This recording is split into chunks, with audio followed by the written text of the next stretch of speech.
You're listening to Tiger and the Viper. There was a smear of blood on the studio floor, bright red against a scuffed beige. I tried to catch my breath, but all I could feel was my lungs and heart burning from the effort. Seconds ticked by, smearing slowly, one into the other. Check if she's okay. The bodies in the dance studio were a blur of motion, all closing in on the center of the room. I blinked and wiped my smarting nose on the inside of my sleeve.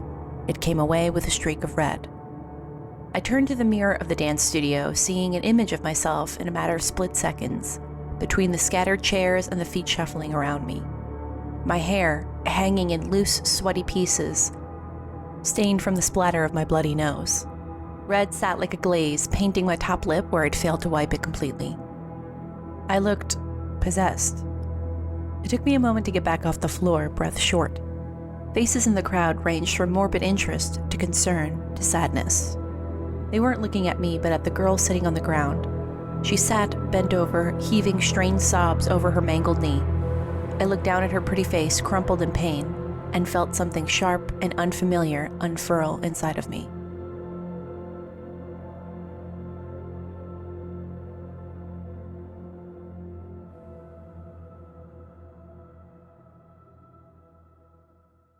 One, two, three, four, hold on 5. I could feel the steady pulse hard against my temples, working as much as it could through my stuttering heart. I came down on my left foot on the beat, thrilled for just a second to finally hit the correct mark. This part of the routine had been hell on my joints and my hamstrings. Just as my full weight settled on my left foot, I felt a shoulder catch mine, shoving me sideways. My left ankle rolled, sending me tumbling to catch myself.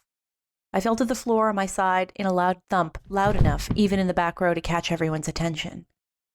Folded into the crowd, I could see Yeleni scoff and then turn to one of her friends, wearing a smile that bared 2 rows of her perfect, straight teeth.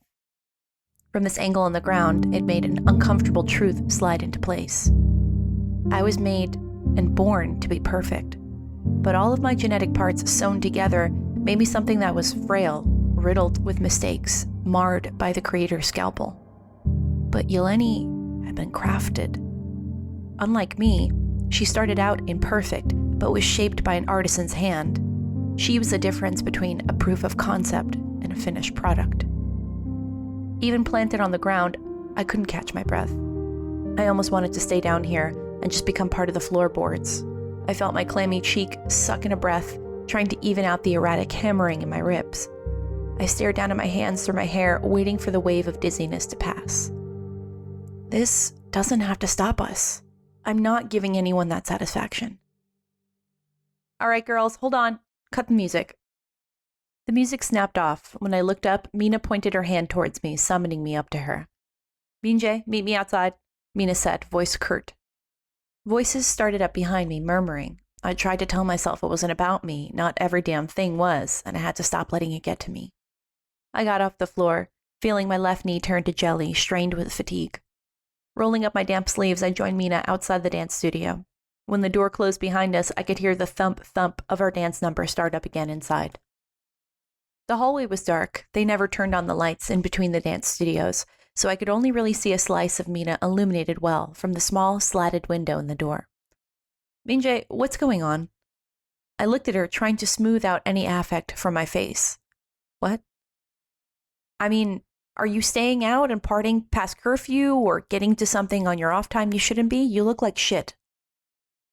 It made me angry that it was easy for her to openly assume the worst of me instead of actually being curious, especially since we spent almost every day with Mina at training at the studio. No, I shook my head, deciding to take the logical route.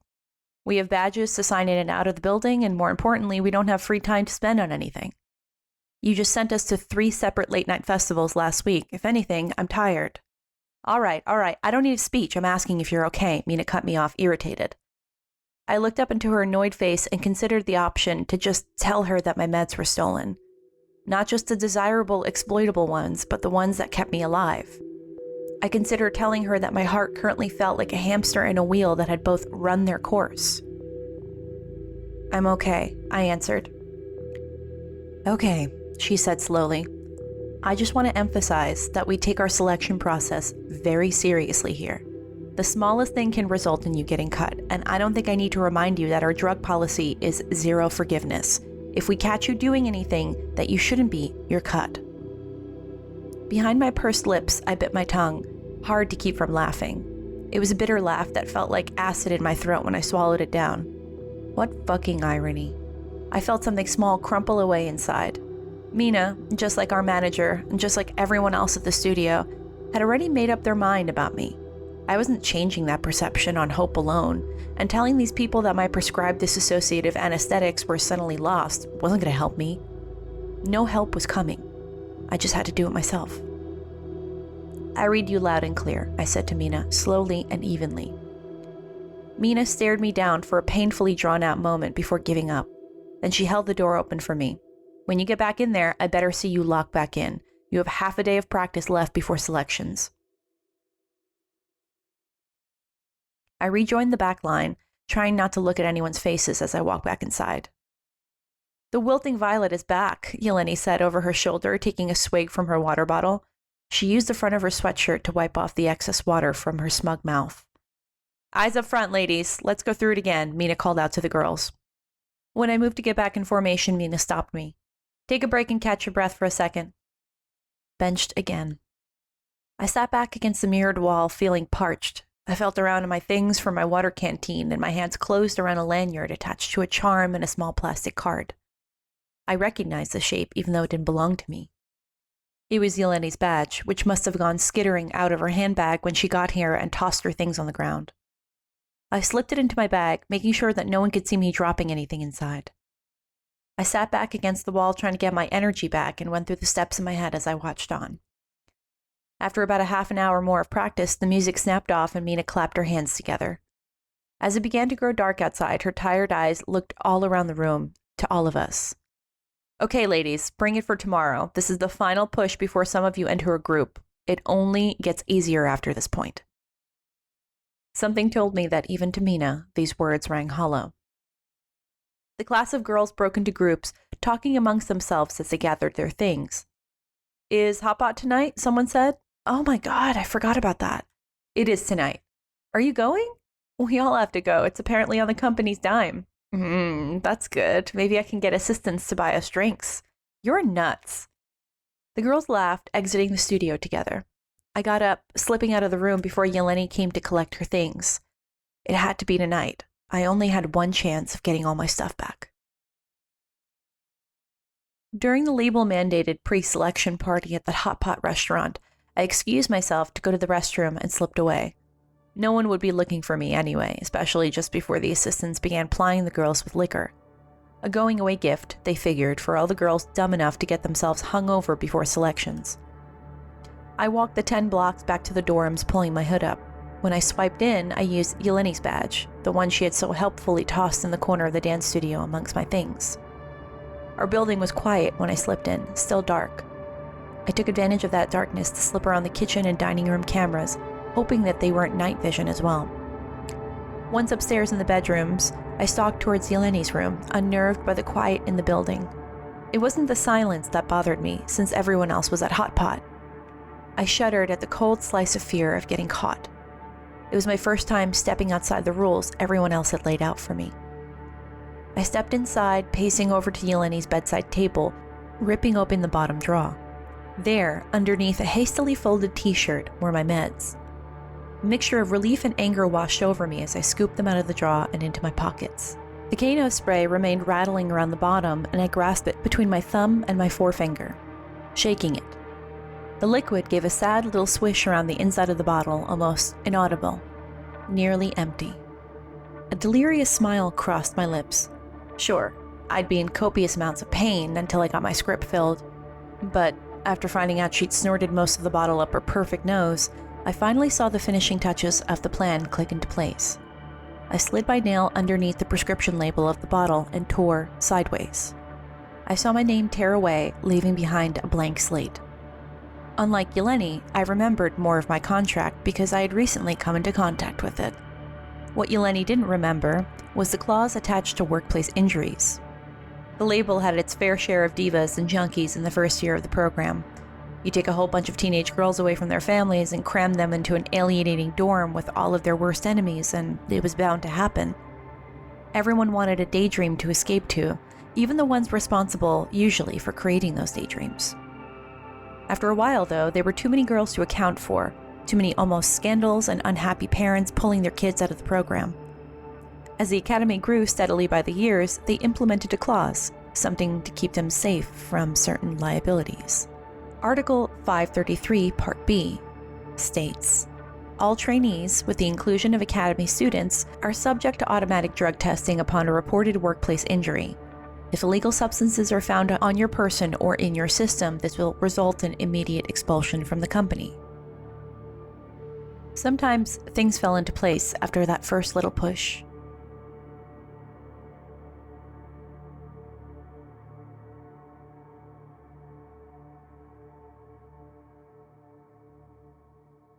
I stood in an unfamiliar dance studio on the top floor of the label's headquarters, baking in the hot sun from the room's oversized skylight. The other girls on the dance line shifted nervously, and I wondered if they were nauseous too, running on nothing but nerves and no sleep.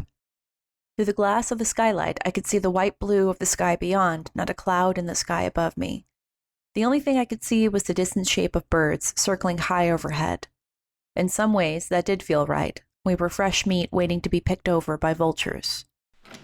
A small petite man in a pear yellow suit came in, flanked by a line of assistants that moved to help him get into his chair. He placed a stack of dancer index sheets in front of him and then an impossibly small cup of what seemed to be espresso.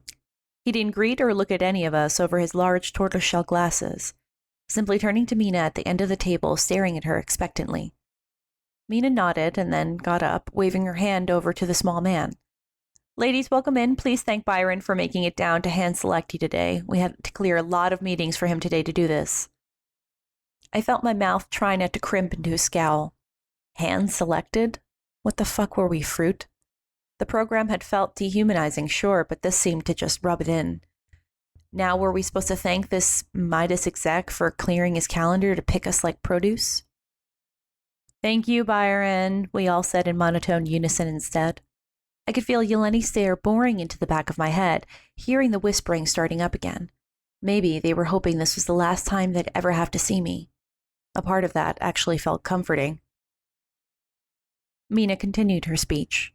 Today, after all your hard work, we're going to be selecting the final member list of our new group in development. Once picked, you ladies will have 1 year lead time to train vocals and choreo together before you debut. Then, you get to show the world what you can do. I felt my mouth go dry as I watched Mina pick up the small control console to cue up our music.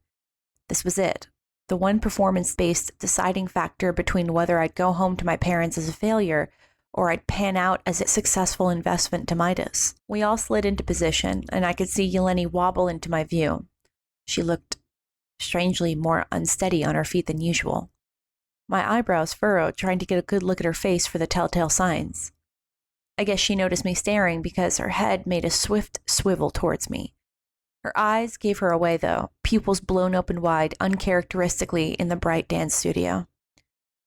I almost laughed in her face out of pure joy.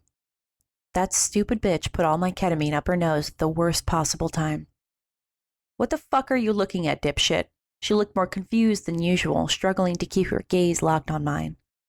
I shook my head at her, lips pursing. At least my conscience would be clean for what happened next. Mina kicked on the music.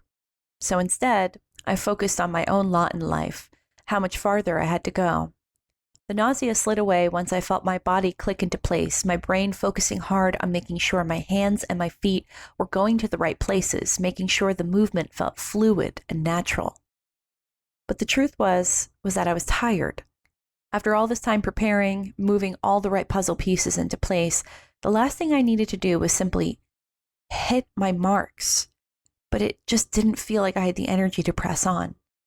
I felt slow on the back line, my arms feeling like heavy molasses compared to the others next to me. I just prayed that it felt worse than it looked to the exec and Mina. Just as I was occupied, agonizing over my own speed, I felt a heel come down on the front of my shoe, crunching into the tiny joints of my toes. I bit down on my lip to keep from screaming, hearing a little titter to the left of me. I didn't need to turn to know it was Yeleni. The little asshole had just made all of our jobs harder because she was too high to focus on being in the right place at the right time. Yeleni kicked her legs upwards as the front line swapped places with the back line, except she was sloppy and she came down too hard on her back leg. This caused her to wobble for balance, elbowing me hard in the ribs. I backed up, wind sucked out of me as I tried to get back on my mark. "Watch it," she hissed, lowly enough not to be heard over the music. I couldn't keep pushing like this without my meds, but I also couldn't show Yeleni that she was getting to me. Even stronger than the exhaustion pulsing through my screaming muscles, I felt the molten heat of anger moving me forward. I couldn't give up yet. I had things I needed to do. Parents I needed to lift from debt. This wasn't going to be where things ended.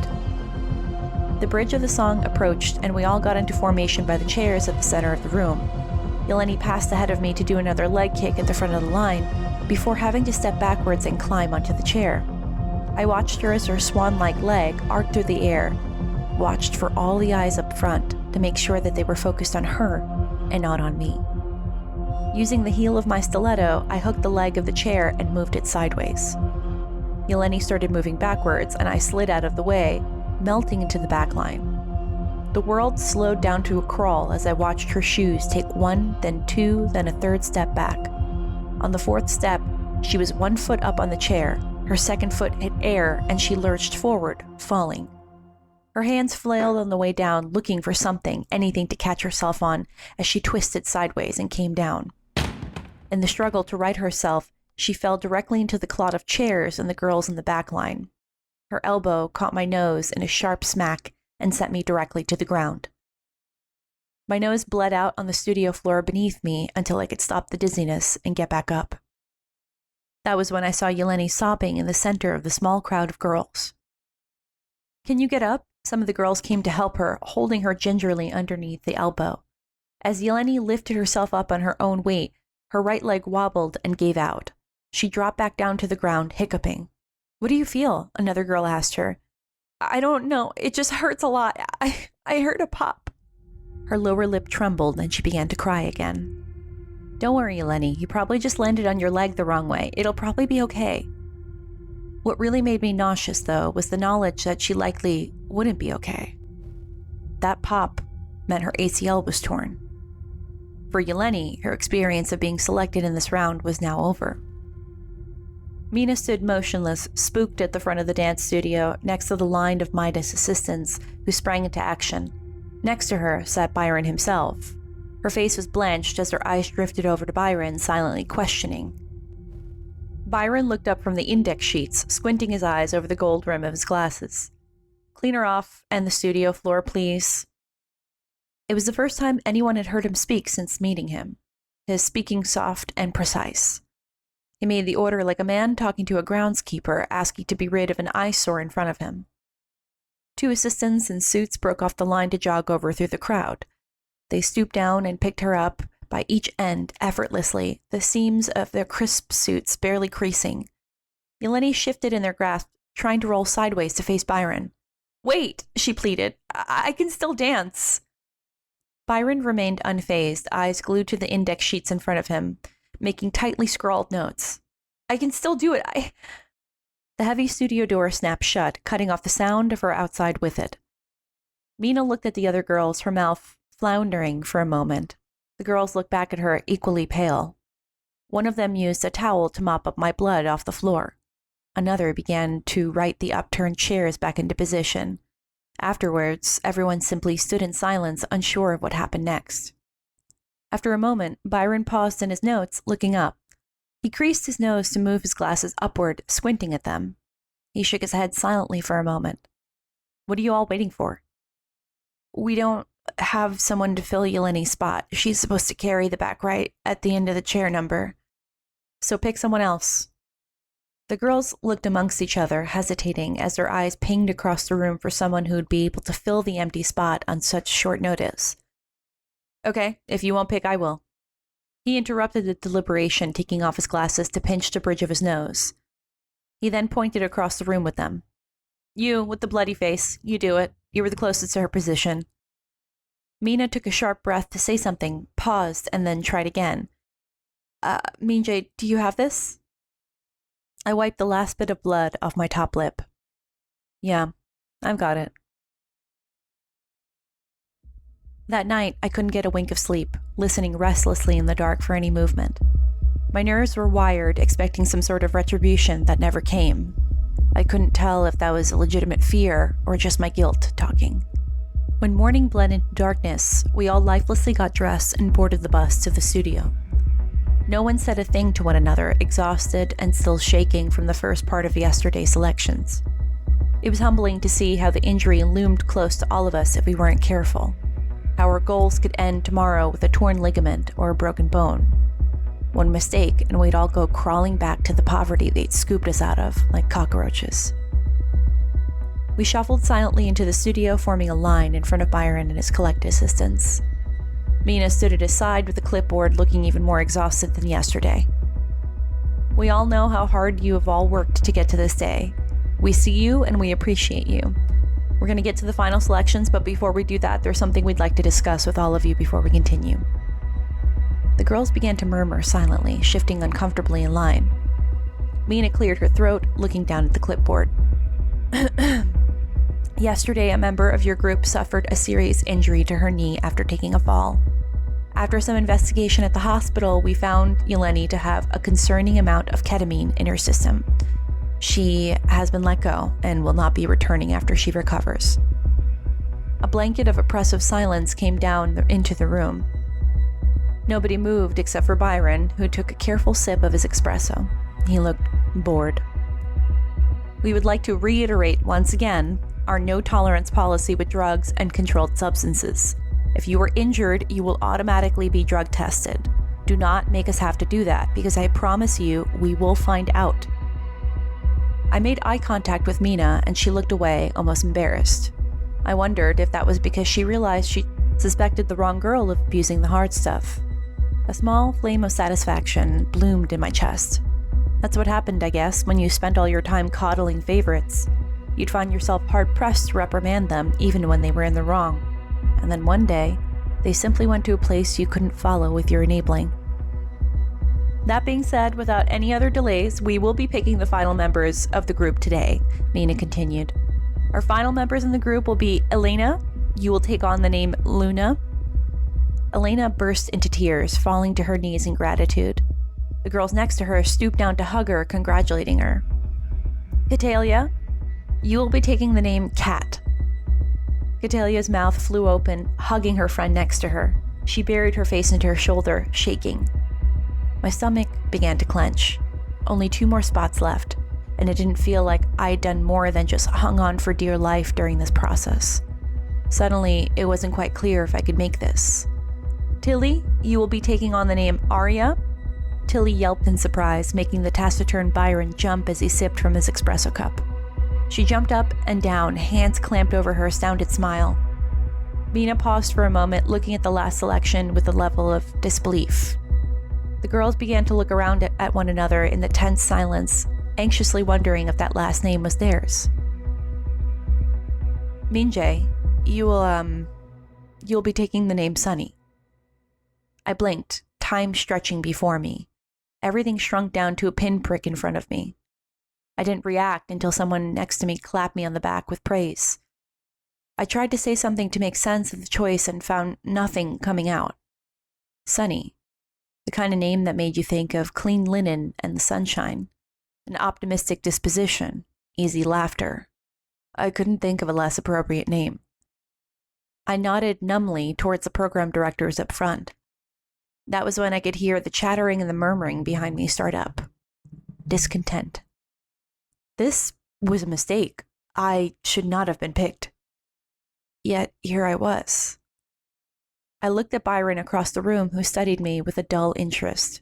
His face was unreadable beyond that. I waited until everyone was gone to slide the meds out of my knapsack in my locker, swallowing them down home. I felt them go down, saying a silent prayer that I hadn't done any long-term damage. I closed the door to my locker and jumped, seeing 2 girls standing a few paces away from me. Yeleni's friends. We saw what you did to Yel. My shoulders jumped from exhaustion. Things never felt like they were quite done, did they? What do you mean, what I did? I asked, turning to face them. Don't act clueless. You moved her chair out from under her so she'd fall. The girl speaking was the only girl in the pair whose name I remembered. Kaisa. Get a grip. I wasn't even close to her when she fell. I shook my head. You didn't have to be if you moved her chair before she got there. The blocking was so specific, Kaisa said, a condescending smile pulling her lips taut. Then that sounds like a her problem, I said pointedly. I don't have anything to do with her being sloppy, doped up on K. It was your K she was taking, the other girl blurted. We got it from you. Crystal, shut the fuck up, Kaisa tried to stop her. I'm not gonna stop. It was in her dresser to begin with. She can't push us around like this. I can confidently say that I don't take any prescriptions that haven't been written out to me, and I certainly don't take it off label either. Abusing a Schedule II drug, on the other hand, without a valid prescription is a felony, last time I checked, and that's not even getting started on what that does to your chances of retaking this program next year. You can't prove any of that, Kaisa glared at me. No, but a random drug test can. You want to make that bet with me? Luckily for me, both Kaisa and Crystal were glaring directly at me, so focused on weighing the implications of the threat that they didn't notice my hands shaking. I glared back, hoping they'd make it easy instead of calling my bluff. Kaisa looked intently at me for a moment before backing down, her shoulders flattening down against her body. Don't say fucking shit, she muttered, more towards the floor than at me. I walked past her, nodding at them both. Good call. I stepped quickly out of the locker room. Once they were out of sight behind the wall, I looked back to see if they were following me, stomach lurching. My shoulder hit something soft, and I heard a bag drop to the ground. I turned back, spotting Catalia reaching down her long, willowy arms to pick up her bag. She was one of the people selected with me today, I realized. I hadn't really interacted much with the Brazilian because she mostly kept to herself, but she was a tireless worker that often outshined the other dancers, long into the hours of late practice. As far as her singing capability, I couldn't be sure since I didn't have any vocal classes with her. However good she was, though, it had to have been good enough to get picked for the final group. I wondered, then, how she saw me through her eyes. Did she see me as honed in, intentional, worthy of being here instead of Yeleni? I assessed her calm, focused face. She didn't seem immediately angry at the mistake, and her presence put me somewhat at ease. Maybe that was a good sign for us being in a group together. Shit, I'm so sorry, I said, scooping up the strap of the bag and handing it back to her. No, it's okay. She accepted the bag and then paused. Hey, you're in our group. Sunny, right? Oh, wait, your real name is Minjae, sorry. She gave me a soft, apologetic smile. No, it's good, I told her decisively, feeling my smile begin to stretch wide enough to match her own. Sunny works just fine.